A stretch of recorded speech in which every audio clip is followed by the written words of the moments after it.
Well, I think what we may do is we may start, and Susan may show up in audio only, and we'll have to imagine a visage of her besides the SB. and I could paint a quick picture. And that's hold it right. up. Yes. Yes. Yeah. Talk about a unique session. Yeah. Live art. You could paint her. We talk. Yeah. That would be great. Well, it's 1 o'clock, so I think I'll get started. Well, hopefully Susan can hear us and can jump in. And I know she's not alone. If I could give up my spot and give it to her, I would do it. But hopefully it's just something that can be resolved. But we'll have fingers crossed there. So thank you all for doing this. Thanks for tuning in. Those of you who are watching this session, I'm seeing some folks join. My name is Jarrod Richey. I am the marketing and web chair for Louisiana ACDA. I am a choral music educator, and I came in contact with a Kodai philosophy back in 2011. It has changed who I am as a pedagogue. It's changed my love of music, and it has been an inspiration to watch as I've come to see these worlds intersect with choral and Kodai, to see y'all, each one of you, and the work that you've done, some in live performance. I still remember sitting and listening to the American Boy Choir in Philadelphia a few years ago and hearing Fernando have them sing the Stars and Stripes Forever on solfege, and sitting with the great Lamar Robertson next to me. And when the piccolo part comes in, Lamar can't control himself and leans over and says, "The piccolo!" He could just, I like, "Lamar, shh, it's not over." It was great. He's like, "I just can't." It was wonderful. But and Henry, your work, and Sandy at that same convention in Philadelphia, listening. Lamar and I, we were cutting up with Lisa Simmelink and some other folks, enjoying your session and the digital-less Kodai session. Which nowadays we have so much digital. But anyway, I digress. But so that was, and Susan, of course, who can hear us, but probably, hopefully, will be back on here with us soon. Being a Louisiana gal like myself, I'm not a gal that I know of, but being from Louisiana, and her work, and studied with Kodai, and great composition work that she's done and continues to do, teaching. I thought having you all talk for those choir folks who are out there around the state and around the country who might be watching this, but who also now are probably thrust into more of what we would call general music ed, if they've only been in choir, let's say, and it seems like a perfect way to segue into the Kodai philosophy. So I'm joined today, of course, by Henry Leck, who is renowned in his own right, but very truncated bios here, being a professor emeritus from Butler. And of course, we know him from his work with the Indianapolis Children's Chorus. Susan Brumfield, who is Texas Tech and teaches Kodai course work at Portland State, composer, and a lot of benefits have come to me from Susan's curriculum and First We Sing. And then, of course, Fernando Malvar-Ruiz with his work with the American Boy Choir, and now taking it to the other coast with the Los Angeles Children's Chorale there. And then, of course, Sandy Knudson. I've told Sandy Knudson this. I've told Sandy Matthias this. If your name is Sandy and you are a Kodai music educator, it is synonymous with classy. Both of those Sandys in the Kodai world, but Sandy Knudson there. Up in Norman with the University of Oklahoma, and then, of course, the Norman's Children's Chorus. I thought I would begin today. First of all, thank you for doing this, and thank you, even Susan and y'all, for dealing with the technical side. But I wanted to see if we go around the room, and I guess we could let Sandy start us off, and then tip it to Fernando, and then to Henry, and tell me a little bit, when did you first hear about the Kodai philosophy? For those who might be tuning in, who think it's just Kerwin hand signs or solfege syllables that Guido of Arezzo came up with years ago. When did you first hear about Kodai? We can see Susan. I'm just so excited. Oh, Susan Brumfield. Can you Oh, hear me man. now? Can We you can hear me? hear you. Oh, all right. You missed Where's your my? long we and can. effusive Oh, introduction that I well. just heaped praise upon you. I'm so glad you joined us, though. Hey, thank you. Did I miss the crawfish? Because that's, Yeah. Our Well, circle is complete. this is Yes. it. Now we can put it in fifth gear and go. All Sandy right. was going to jump off on the first question, which was, how did Okay. you hear about Kodai? Just maybe a little personal side so that folks would understand that. We'll let Sandy start. And then Susan, you can pick up after that, and then we'll jump to Fernando and then Henry. Okay. Well, I was an undergraduate and I went to an MENC national conference. That's what we had before NAFME. And it was in my hometown in Kansas City. So I thought, it's over spring break. I'm going to go stay with my parents. I'm going to go to this national conference. I was so excited. And I happened to see the name Sister Lorna Zemke. And I went to every single one of her sessions and I tried to write down everything that she said, of course, which is absolutely impossible. But I was just totally inspired and went back to my methods teacher and said, have you heard of this person? Have you heard of Kodai? And that was the beginning of my journey. So Sister Lorna was my first interface for inspiration. Susan? Well, it's too long of a story for a 5-panel discussion. But my mom was a high school choir director. I was a band girl. My friends from Barbara Walker knows we were band girls together in Louisiana. She's watching. I Barbara. see that. But anyway, if you were old enough and been around long enough, you'd know that the executive secretary of Oak a long time ago was a wonderful teacher named Jim Fields. And Jim Fields was also a choir director at the local university down the road, Nichols, and he came in to clinic our choir. So I was in my mom's choir. That was about it. I was a band girl. But I remember teaching us the hand signs, doing some warm-ups, and he was doing the hand signs, and we were like, what is this? I don't even know what this is. So that was my first encounter. And like many people, I thought that was Kodai. I thought the hand signs and the tas and titis was the whole thing. So press pause on that. I went to college, majored in music as a flute player, not a singer.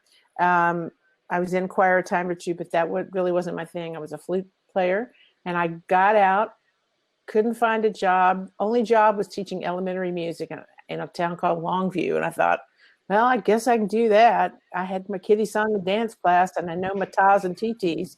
I had a book called Orf Kodai in the music classroom, like all of us.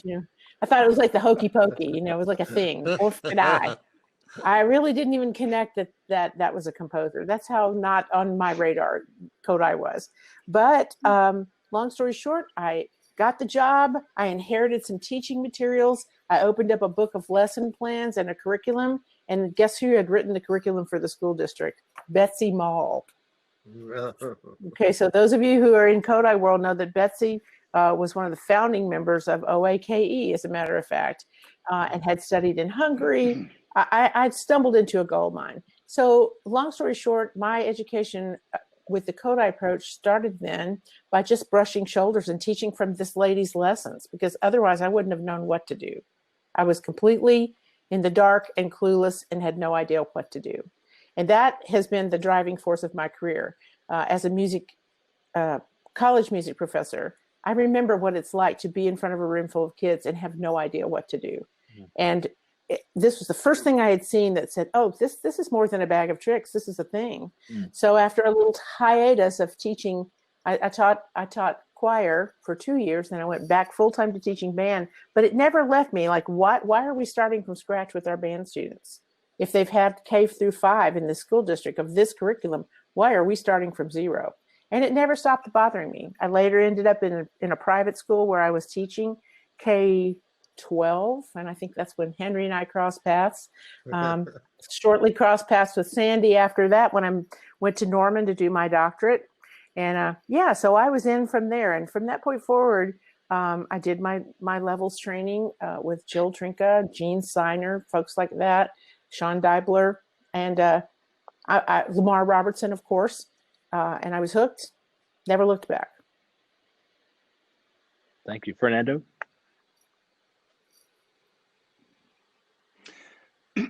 Well, my encounter with the Kodai philosophy, like most great things in life, was accidental, or at least an unintended consequence. When I finished my studies at the conservatory in Madrid, and I had a clear idea then that I wanted to be a choral conductor, I wanted to study with one of the best choral conductors that I knew, Peter Erde, who happened to be the director of the Kodai Institute in Hungary. So off I went to this little town in Hungary, Kecskemet, to study with him, not knowing anything about the Kodai philosophy. I knew Kodai, the composer, but nothing else. And lo and behold, by going to study with him and become a better choral conductor, it opened my life to a world that I didn't know. And it was obviously transformational in my life. Probably the single most important events that happened to me was that we went to observe this conductor who was a math teacher that wanted to be a choral conductor in this little town called Szeged. And he was conducting a choir called Cantemus. His name is Denis Sabo. Yeah, I know him. And and we were going to observe him for one rehearsal.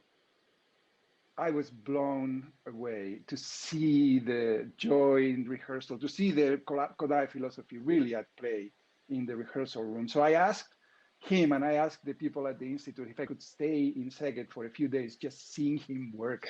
And that was a complete transformation.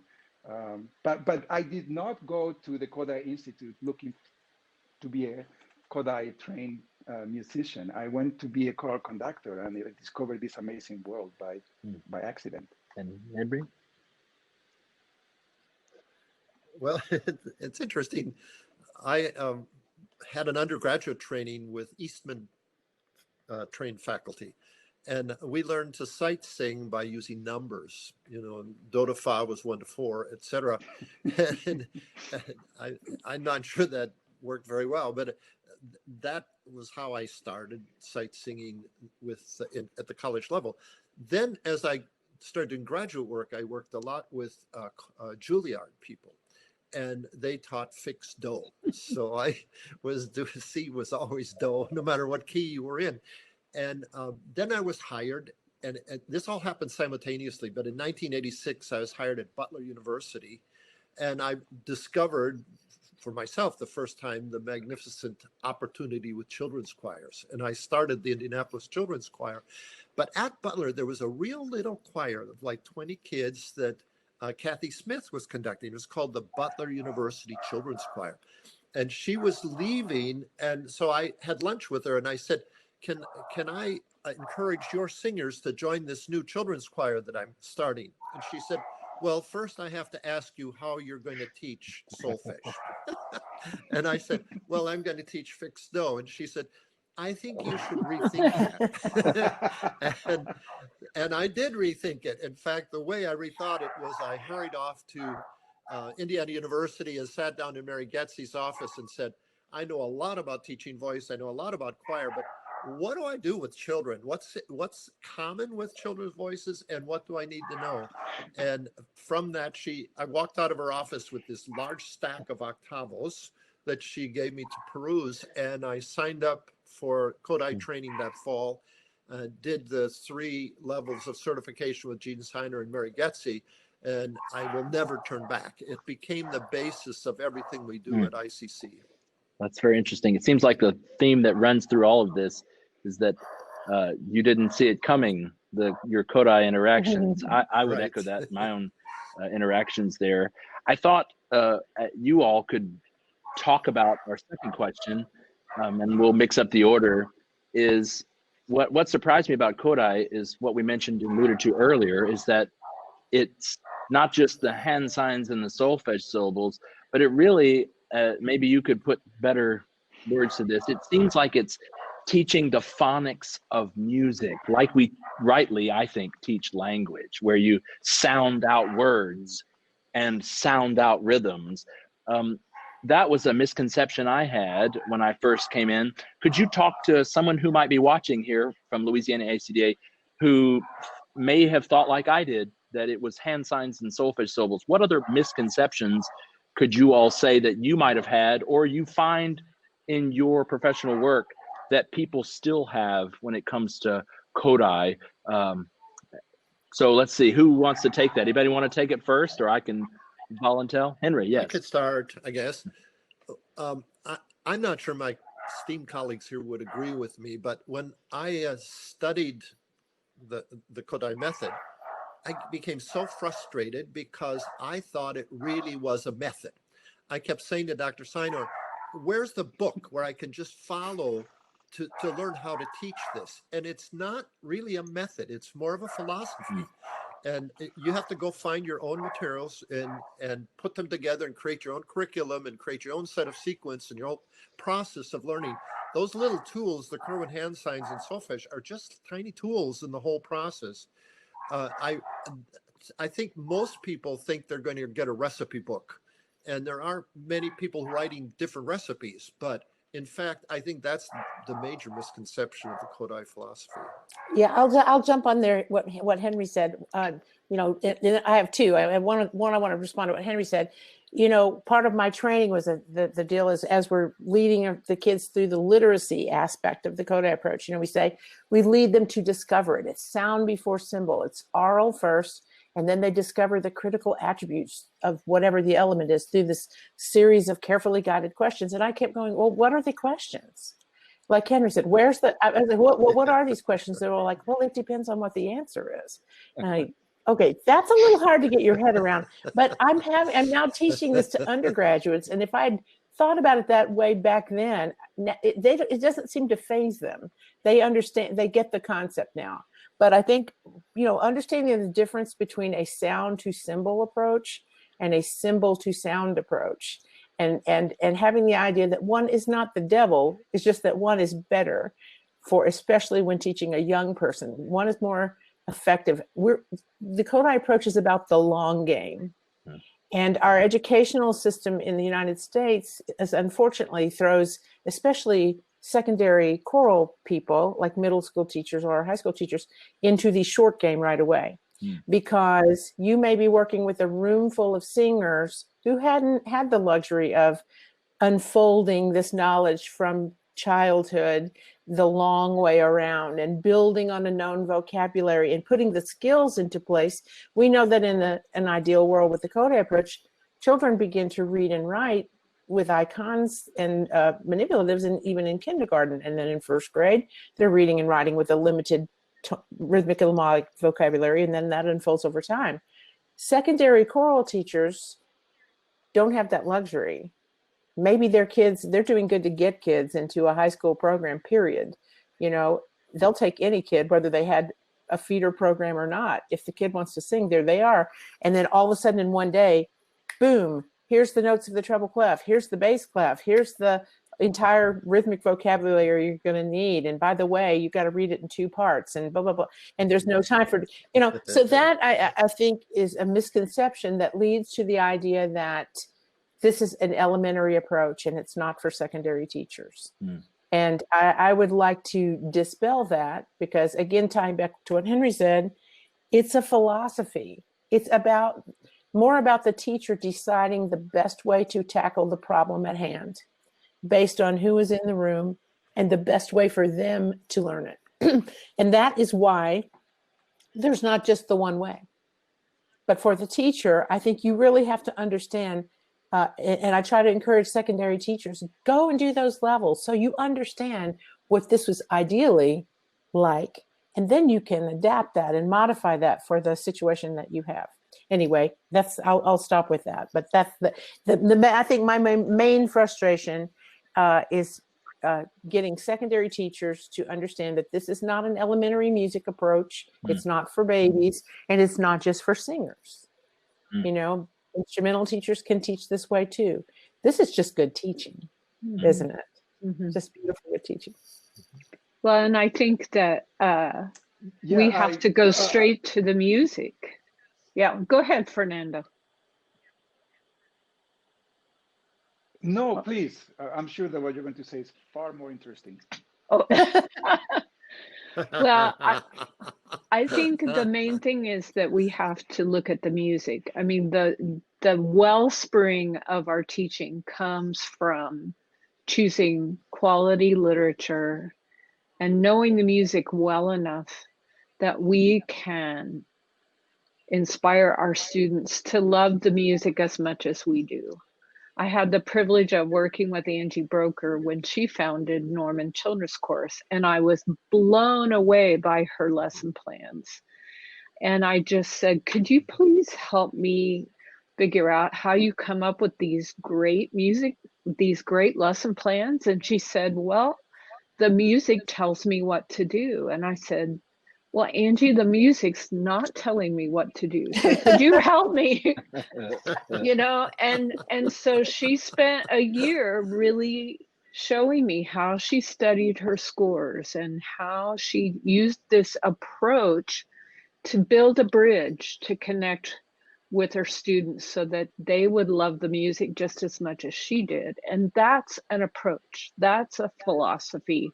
And as Susan said, that's good teaching. Yeah, so I agree with everything that was said here, 100%. To say that Kodai method or philosophy is only about hand signs and solfege, it's like saying a violin is just wood and strings. You use the wood and strings to create an instrument, and then you need somebody to play that instrument, and that somebody is the teacher. And so and like everything, you know, with a good teacher, a good player would make something really good out of any violin, but it just so happens that Kodai is a Stradivarius. And so with the right teacher, with the right person playing it, you know, the sky is the limit. The one thing that I see is important as the Kodai philosophy, and it just misses the point, is that it is an opportunity to open doors for children, well, for musicians, to open doors to worlds that they couldn't see before. That's why what Sandy was saying about the importance of good literature, to use good materials, is, as Susan said, to ask the right questions. Is if you can empower these students to embrace music in a way they didn't before, because you're giving them tools to understand it. It's a way for them to define the world of music. Solfa syllables, harmonic progressions, hand signs. It's just a way for people to process music in a different way than just intuitively. And that's why it's so important that we see the hand signs and the solfa as a means to a way. I mean, it's a way to an end, as a means to an end. I wonder if you all would interact with this statement slightly off, feeding off of what you all touched on, and that is, while the Kodai is approach or a philosophy is a real thing and a real way of thinking. In some ways, I see, maybe you would agree or say it differently, that the teacher is in some ways the curriculum. I always think back to my childhood. I don't remember what textbook I used in geography class, but I remember that pretty impressive geography teacher. Would you weave that in with Kodai in some way, where you as being empowered through the levels training, as Susan said, or watching other music literacy driven educators?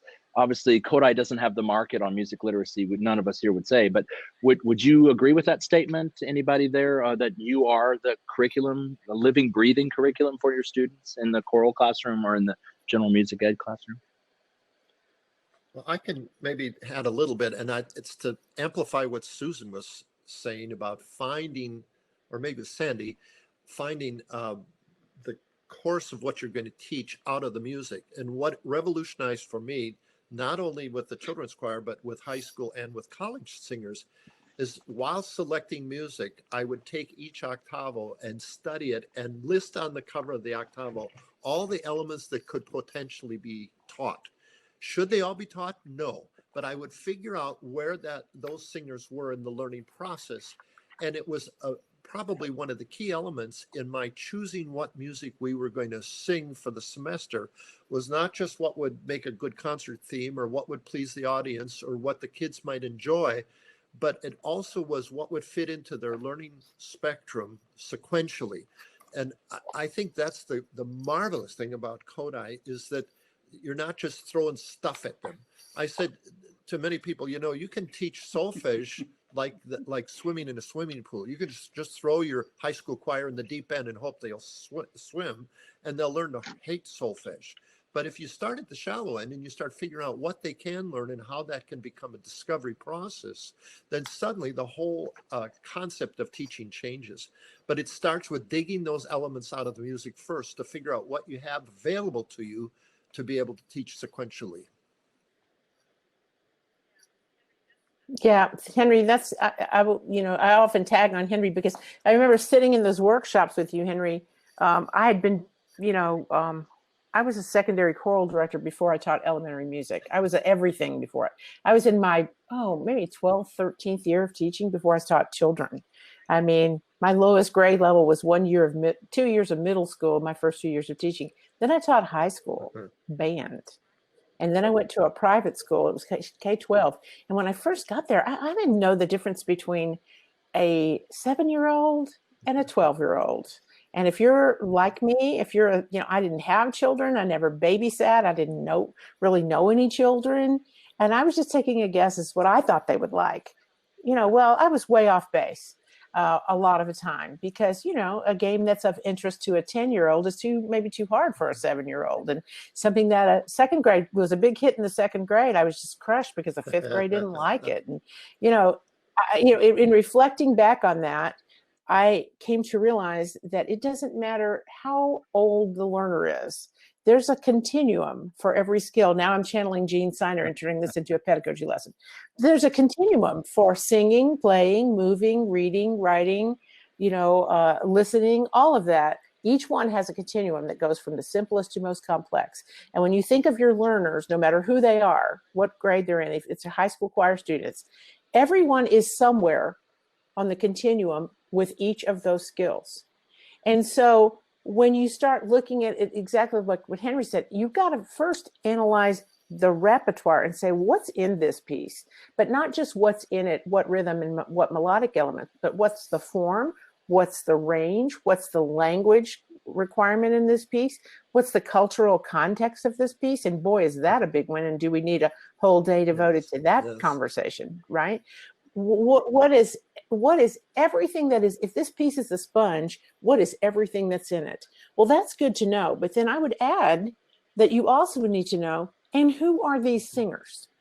And so aligning the repertoire to who it is that you're trying to teach the piece to, that's another skill that you gain from your Kodai training. And again, good musicians do this, but it's a very concentrated way of teaching you how to do it when you're getting your Kodai training. And so that's why I would be blown back when I'd see Doreen Rao or somebody, you know, doing a video and the children are singing Bist du bei mir. And I'm like, what? That's Bach. It's hard. It's in German. Well, yeah, but the range is appropriate, but maybe not for my second grade music class. You know, you have to know what steps come before that. You know, what not only is the content of this piece, but what are the musical skills and what are the readiness skills to be able to do that piece? What piece should I do maybe 2 months before I get to that piece to prepare the children? So that whole prepare, present, practice thing that we think of as like, oh, I'm preparing the new note Ray. Yeah, that's true. That is true. But you're also preparing for the kids to, you know, I tell my college students this because over half of them are instrumental students.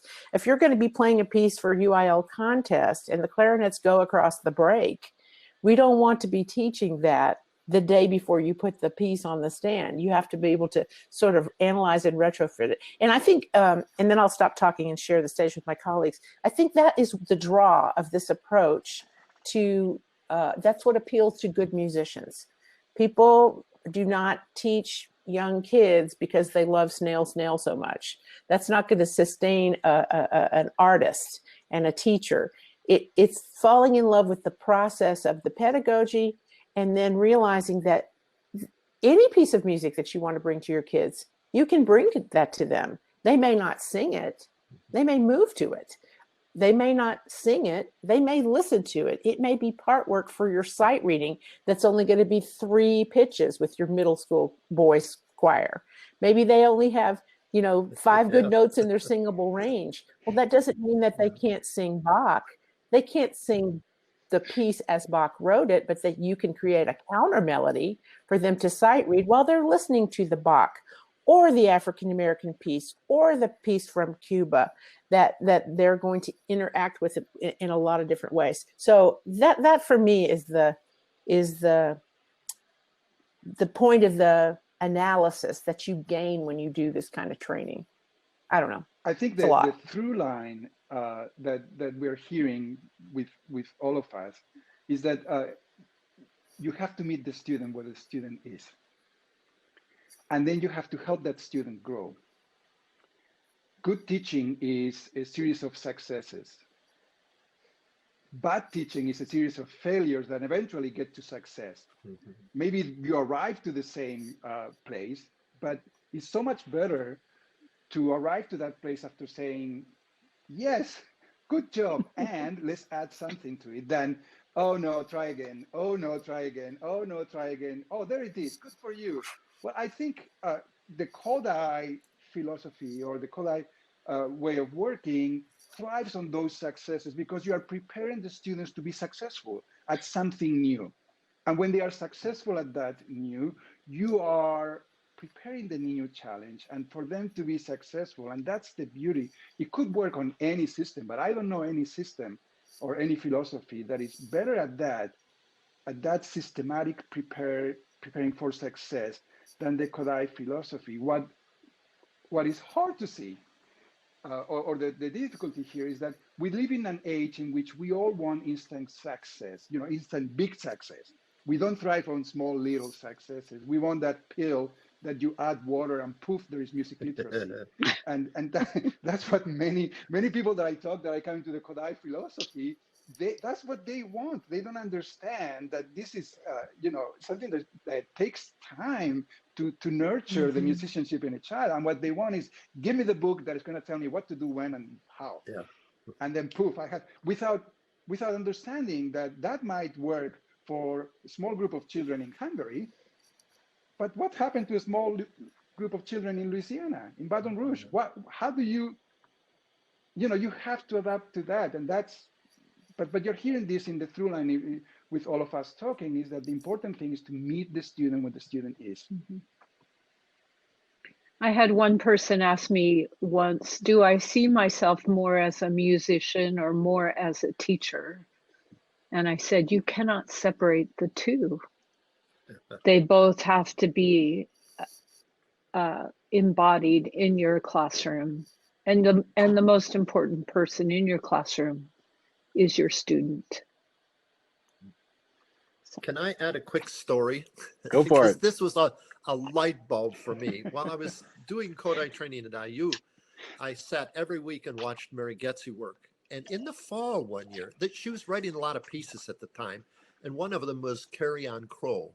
And she was teaching away, and she'd stop in the fall and go, hold the riddle, all the riddle, hey, ding, do. And the kids all looked at each other like, what was that? And she would just go on. It was a mystery. And then 2 weeks later, she'd be conducting along. She'd stop and go, fold the riddle, all the riddle, hey, ding, do. And the kids would stop. And this was in October. It wasn't until February that she introduced the piece. And when those kids saw fold the riddle, all the riddle, hey, ding, do, which was the hardest part of the piece, bang, that's what you've been doing. And that's the secret of preparation, is not thinking about how can I teach this piece next week, but what do I need to do now to get them to prepare the most difficult thing in next April or next year. And as Fernando was implying, it has to be a procedure of many little steps that are carefully thought through. I think the preparation aspect of the Kodai philosophy is the most important of all. This is all gold. I would like to, we have about 20 or so folks watching live here, and then those that will watch later. I wondered if you would maybe talk a little bit about encouragement you would have for that director or music teacher that might be watching this that doesn't think it's the right time to go after the Kodai levels, as Susan mentioned, the certification there. Susan, you did, I'll give it to you first. You said that that obviously it's not just an elementary thing. That is a misconception that a lot of folks have. What encouragement would you, you teach in Portland each summer, what encouragement would you give to that choral conductor who's teaching now in Louisiana somewhere, your home state, to go and do the further training? Well, I would encourage you to come to Texas next summer, because we're going to do a 3 levels program here. I'll send you the brochure. Right here in Lubbock, Texas, or Portland, Oregon. You know, all kidding aside, there are a lot of good courses. Sandy has a fantastic course. Some of my students go to Sandy's course in Oklahoma, and none of us really know exactly what that's going to look like at this moment, obviously with our circumstances. But let's just pretend for a minute that we can go and do the levels. And again, this is a little of an elephant in the room. I hope I don't offend anyone. Do your homework like Fernando did. Find out who's teaching in the course, because I would say that not every program is a match for every student. And again, not to say anything negative, but it really does matter. I didn't know the difference between one program and another. It had a K on it. I ran into Lamar Robertson in Boston at the Kodai workshop. And I mean, I knew what the approach was, but I never thought about going and doing levels. I didn't even know what that was. And most people don't. And, people that are inside the sort of Kodai world, they're like, oh, are you a level this or a level that? Go to Europe. They don't even talk about level anything. It's a lifetime commitment to studying this approach of teaching. It's kind of like an American thing to want to tick off a box. And I get that teachers sometimes need that for their school or for their principal or something like that. But I would say that teachers should embrace learning about this approach and look beyond just saying, oh, well, they've got a secondary track. Well, that's nice. But let me tell you something, folks. That is a modification of an approach that really, in its philosophy, is intended to be a lifelong setup. And I would just say to you, my darling high school and secondary colleagues, all those kids in your choir, they either got what they were supposed to get or they didn't get it in elementary when they were young. It's through no fault of the teachers. And I say, maybe there wasn't elementary music. Look, I'm from Louisiana. I didn't have elementary music. There wasn't a K-5 music teacher anywhere for 100 miles of where I lived. Maybe you have a great elementary music teacher, but they see the kids in groups of 50 once every third week when the moon is in the 7th house. There's a lot of reasons kids have missed out on things that would have been better taught at an earlier age. And it's on you now to remediate those skills. And P.S., you got to do it before sight reading and, festival in the spring. So I would say it is a worthwhile investment to just go take a levels course and understand what this looks like, what would have been taught in kindergarten, first, second, third, fourth. Go through a levels course. Even if you think, well, I teach high school, I'm not going to use that, because I hope the 5 of us have made a convincing case for it's not a tool. You can't reduce it to that. You really have to understand how musical skills unfold. And then that means when you're looking at those 7th grade boys and they're not matching pitch, there's a strategy, but you have to dig back further than day before yesterday to figure out where the wheels came off the wagon. And this kind of training really is life-changing for you, the teacher. Sure, go to that secondary course. Absolutely. Go to every workshop you can get your hands on. Go to the multicultural classes, even if you think, well, I don't teach 3rd grade. Well, you know what? There's a lot of cultural competency being taught in these workshops and in these summer programs. Do it for yourself. It will feed your soul, not to mention the musicianship aspect of it. the singing in the choir, the solfege class that you will encounter. For most of us, I think that was a transformative experience, just being a student in Hungarian-inspired solfege classes. It will change the way you do everything, from the way you teach to the way you organize the inside of your closet. People that have done levels are going, that's true. People that haven't are going, what are you talking about? But you know what I'm talking about. It will it will also spoil you, those musicianship classes, because you will hear things you didn't hear before. Mm-hmm. It's like you know, this really beautiful filter that sometimes you have in a lens when you're taking a picture, and then you take the filter out and you see the reality. These solfege classes are going to make you such a much better musician, because they're going to teach you to listen in a different way, to analyze what you're hearing in a different way, and to create strategies to deal with it in a different way. So I agree 100% with Susan that the title, the certification, it is important for maybe your district, your career, your salary will improve. All of that is, yes, but the important thing is that you have to grow as a musician and you have to grow as a teacher. And it's a lifetime commitment. We do this for a lifetime. And this philosophy will help you do that. It's not the only way, but it's a great way. Mm-hmm. Sandy, did you have anything you wanted to add to that, or? Well, I could sit down and tell you all the people that have made me a better musician because of my interaction with them. And half of them would be mentors and half of them would be students. It's a circle of learning. And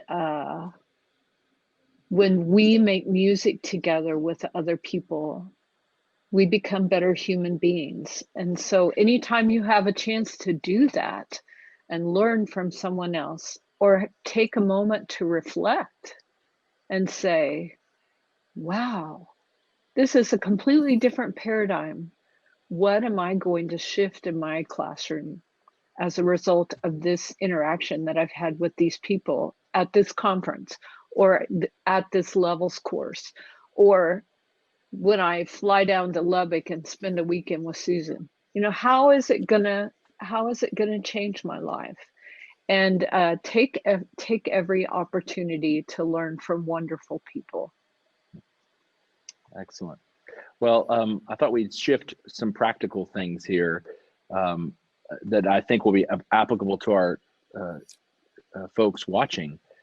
First is, we would be remiss if we didn't have both Henry and Fernando talk a little bit about the other elephant in the room for a lot of our middle school teachers, is the changing male voice, the changing female voice into adolescence. What encouragement could you give there? And Susan and Sandy, you're not off the hook. You've got a back cleanup. So we'll let the guys start there first.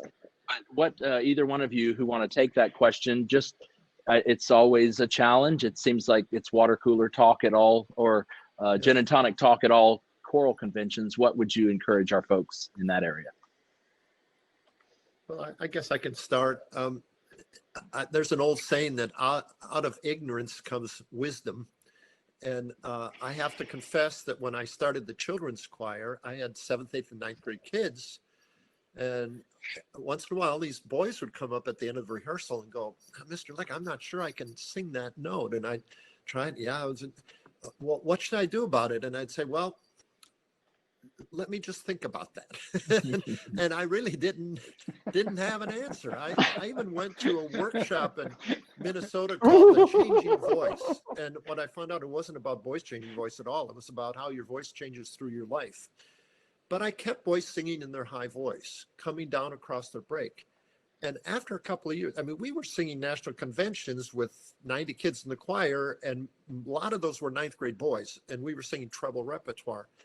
But I found it was, to me, the most miraculous experience is that I found if you sing from your high voice down across your break into your new voice, eventually that break disappears.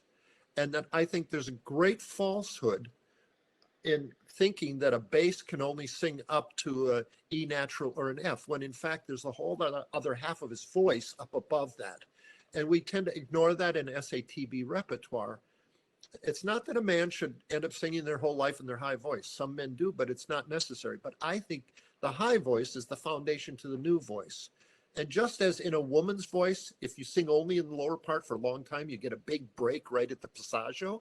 That happens with men too. And so you sing up against that E, up against that F, and pretty soon you can't get above it. But if you sing down across it, down across it, down across it, pretty soon that break disappears. And then you can sing bass, tenor, alto, or soprano. Men's voices go high. This ooh thing still exists in a male body if you let it be there. Yeah, I couldn't agree more. That is the approach. I would have to say that the one aspect that is very important when dealing with the male evolving voice is the psychological aspect. It is the fact, especially when you are in a mixed choir situation, where the sense of self-awareness is so heightened in this voice. The fact that their voice might crack in front of girls is terrifying. Yes. And so to cater to that psychological aspect is important, because what needs to happen is to continue, as Henry's saying, to continue singing, and to continue singing in that voice that you are abandoning, to go into your new voice, so that you don't really abandon it. You keep it there. It's like saying somebody, all right, we're going to make you a stronger person, but we're not going to exercise you at all. You're not going to exercise those muscles. And then, you need to go from doing nothing to you're going to lift now 300 pounds. You can't do that. And so how do we pretend that a singer becomes a better singer? By not exercising those muscles that are evolving. It makes no sense. So to continue singing from the top down across that bridge, as Henry was saying, and catering to the psychological aspect. Never put an evolving voice boy in a situation that might be embarrassing. Right. I think those are the best advices that I could give. If I could add one more thing, because I couldn't agree with you more, Fernando. There's a grave misconception that when your voice starts to change, you just should sing a little bit lower. But one has to be aware that the most treacherous part of that voice is right around middle C, where they're not sure if it's this register or that register. That boys are, when their voice is changing, can probably sing D, E, and F in the bass clef staff pretty well, and they can probably sing F, G, and A in their upper voice, but they can't sing between the two staves very well at all. And when people arrange music for choirs with fewer boys in SAB, what they often do is take the baritone, the bass and tenor part, and put it right on the break for boys, which is the hardest place for them to sing.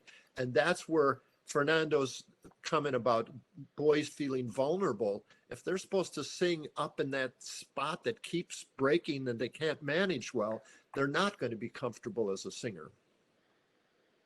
And that break. Yeah. And to circle back to I'm sorry, go ahead. Very quick, to circle back to that tenet of the Kodai philosophy is meeting the students where they are. Arrange your music for your singers. Know where your singers are. Every treble piece can become an SAB piece if you manage to move the melody around and just find the notes that they can sing and give them those notes. Sorry. I couldn't agree more. Bravo. Good, Sandy. Well, I just think that our society doesn't always revere the head voice. And so children have this luxury of singing in their head voice, and coming from the top down for every treble voice. You don't want to say to a young voice too early, oh, you are a soprano, you are an alto. No, you're a treble. You're a treble 1, 2, 3, 4. And we're all singing in treble voices. And by the way, 64-year-old women have a hard time singing between the staff too. That's the first place my voice vacates, is from middle C to F. So I have to sing from the top down to keep my voice in shape as an older person here. So true confessions. And I think this is true for girls too, kind of in reverse, in that, we are all a little bit guilty. If you've got that kid that can read, she becomes an alto forever, and then gets that horrible break because they, I try very hard not to do this. Now, I don't know if I can do this or not, you guys, because I'm trying to show you a picture, but I don't know if you can see it. Can you see this child if I hold him up to the thing? Okay, that's little Noah Strider. And Noah Strider, if any of you are familiar with my books, that's Noah, kindergarten Noah. Noah is one of a handful of kids that have sung on my recordings for the Hal Leonard, songbook recordings. You know how I have recordings of kids that go along with me. Noah's one of the kids. So we had COVID, right? And I haven't seen the kids since March. And we have been, tippy-toeing about, do we start back? Do we not start back? Well, we started back 2 weeks ago. We're 14 miles apart, wearing masks, and we started back. This kid is now in the 8th grade, and he is 6'2". He obviously, that was kindergarten. He didn't make that all in one big leap. But my point is that's his choir picture. That's how long I've had Noah with me in a once a week choir. Okay, so Noah has been singing. Found his singing voice as a kindergartner, has been singing as a treble. And when last I saw him, he's been in the Oak Choir since he was in 4th grade. He made it every year. I'm sure he would have made it this year. Fernando, I think he sang with you. Anyway, Sandy, I think he sang with you too, actually. Henry, I don't know if he sang one of you. But anyway, this kid, he's a good little musician, and his parents are both musicians. But, he's just like this kind of kid, Well, he walked in, and I'm telling you, he's grown 6 inches since the last time I saw him in March. He was my best alto in the treble choir. And so here he walks in, he's in the 8th grade, and I'm like, hey, Noah. And he goes, hey. And I was like, uh-oh. Well, so we voice tested and everything, and it's exactly what you guys said. He could sing everything up high. He's still got that high register, but he cannot sing alto anymore. It's right where he can't find it. He can find it. It just doesn't feel good, and it doesn't sound good. And then we can go a little further down. True story. So that was week 1. Here comes week 2. He goes, so we start our solution to the problem. I mean, not everybody has this option, but my solution was I just started a guy's choir, or changed voice choir. And I keep them in the treble choir. Some of them do both for a little while, but it's mostly meant to be high school guys. And there's a ton of good high school choirs. They don't need another high school choir, but I need somewhere for my boys to sing.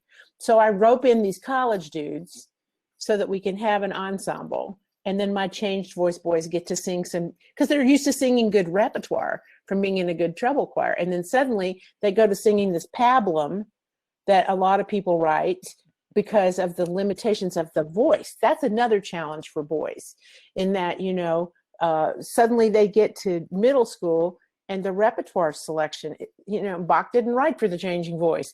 Well, okay, we have to really address how to get quality literature for these kids that they can sing. And so one of the things that I'll tap into what Fernando said is that they can sing along with the Yale Glee Club. If you write a 4 or 5 note counter melody, as a composer or arranger, I'd rather a choir director who bought my piece write a counter melody, or call me up, I'll write you one. Write something that they can sing along while everyone else is still singing the Bach piece. They shouldn't be just thrown into this category of like, oh, limited range, therefore we're going to sing stupid music about ships and stuff. I mean, they didn't lose their minds just because their vocal apparatus began to unfold. So I would say trying not to stereotype them or put them in this little, school music box. You can find some great music in who's that guy with the choral series? Henry Leck, the Henry Leck choral series. You can find some, all kidding aside, beautifully curated music for kids at all stage of their vocal development. That matters, the quality of the music. And it doesn't have to be just all about things that you think boys are going to want to sing. There's a big spectrum of interest throughout all of our genders. And I think finding that repertoire that will still see. So Noah comes back, true story, the next week. He has gained 5 more notes at the bottom of this range.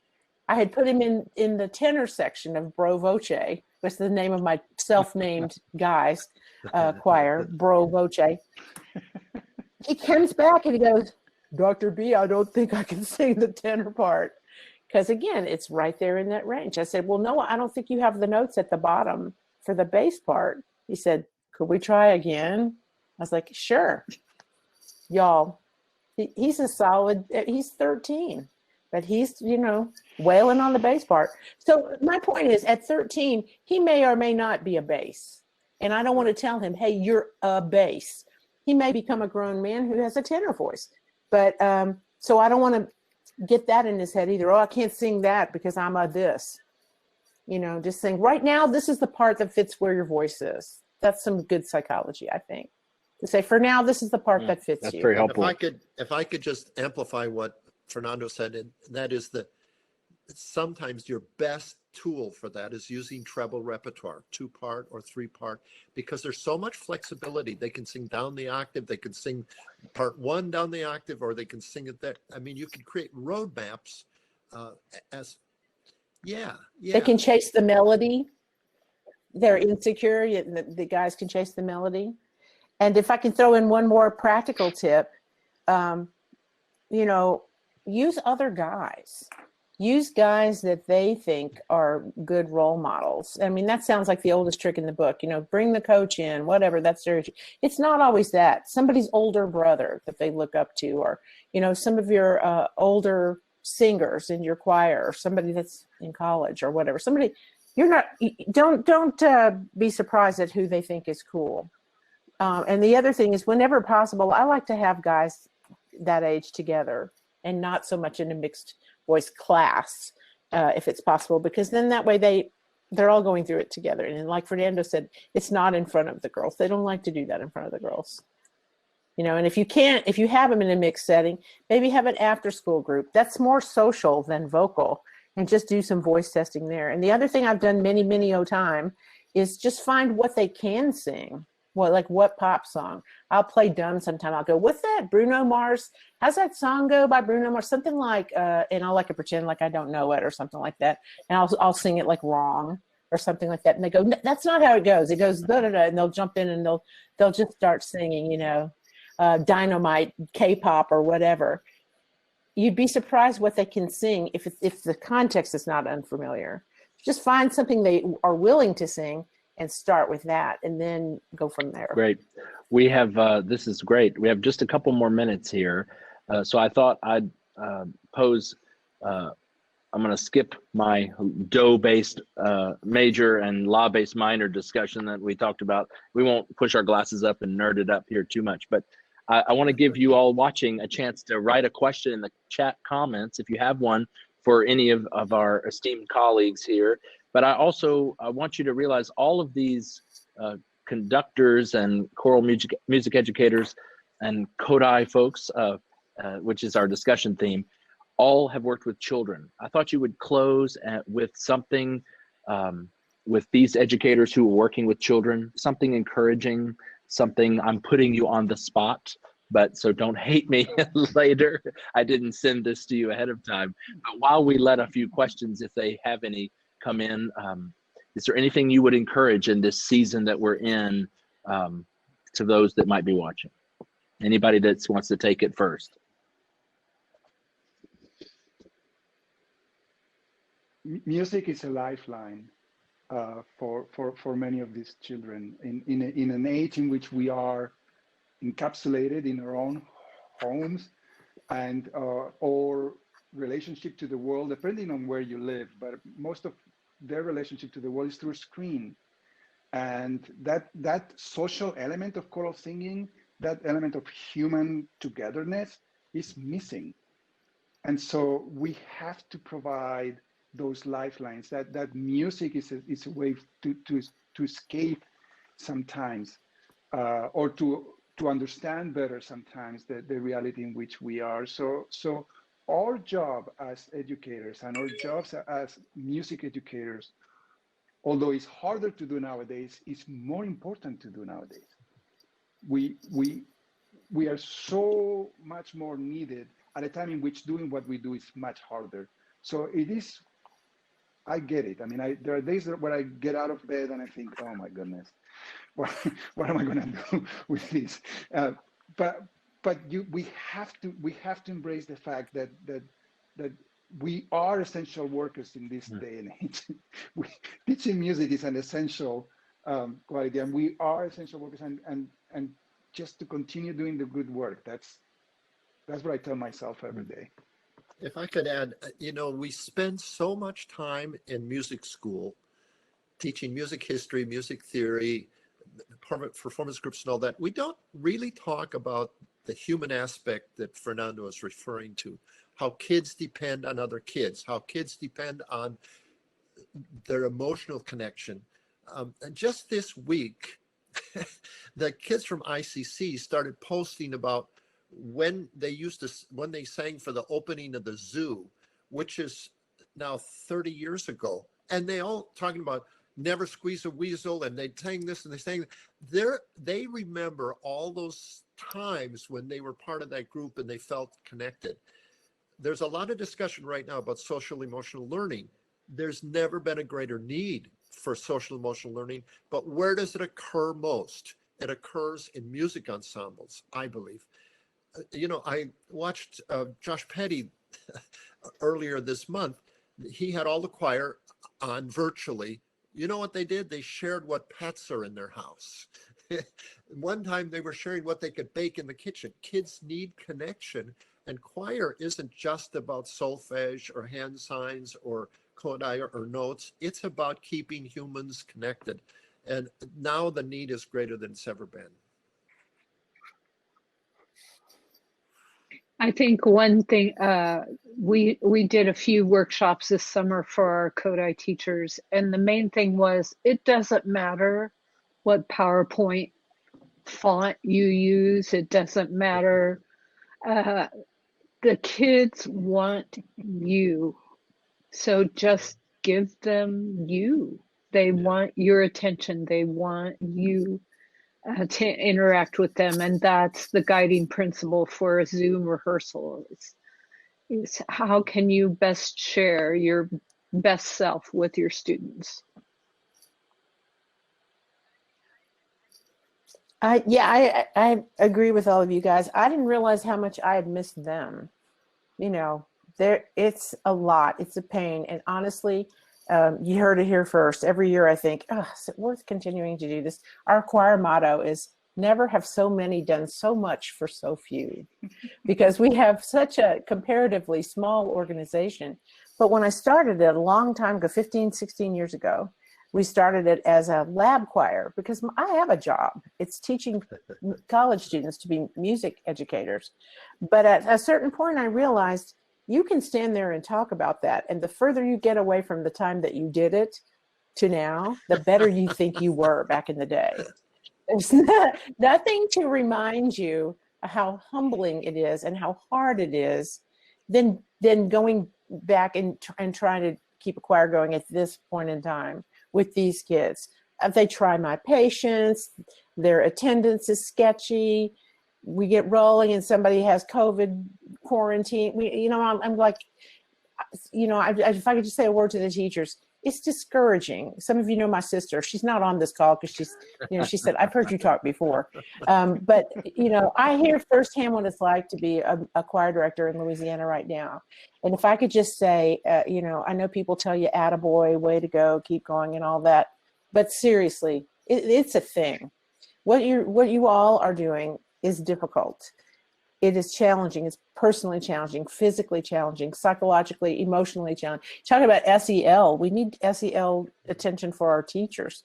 But if I could bring us back around to Kodai, and I'm not the best historian in the world, but if you look back at times in the world, especially if you look through a lens of what went on in Hungary in Kodai's lifetime, and why this approach was so compellingly needed, and why Kodai and his colleagues felt that this was so important.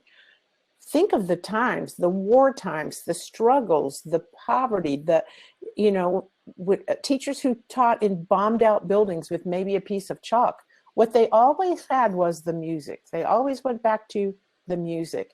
And if you go back and read, you know, Kodai's philosophical statements, they resonate differently now than that we've been in a situation where we've been under some duress and under some hard times. And I would just remind us all that, you know, our sacrifices, our compromises that we're making now, they're very small compared to what some people in the world have had to go through. And that's not to minimize it, but it's to say that we will get through it, and we can, maybe music and our teaching, we can be a balm for our students and also for us that will keep us going. It's been said before by people more eloquent than me that music is going to heal mankind. That's our tool for healing, for our own healing and for that of our students. So just, there's a lot to reflect on back in those words. I hope it brings some comfort and some, it does to me. It does to me. Just knowing that we're bringing the kids something that is not a Zoom, not a, you know, not technology. Nobody else can do it. Only you can do it. Only we have that thing. And that maybe will keep you motivated to keep going. Just keep going, keep going, Wow, keep going. that's wonderful. Thank you. That seems like a perfect way to stop, if there ever was one. I wish we could keep going, but we have some, we've got to keep moving and let you all go. But my thanks, Susan Brumfield, Henry Leck, Fernando Malvar-Ruiz, and Sandy Knudson for taking this time to talk about Kodai and choral music, for kind of letting me just pick your brain and share with us. This has really been a treat to listen to. So thank you all so much.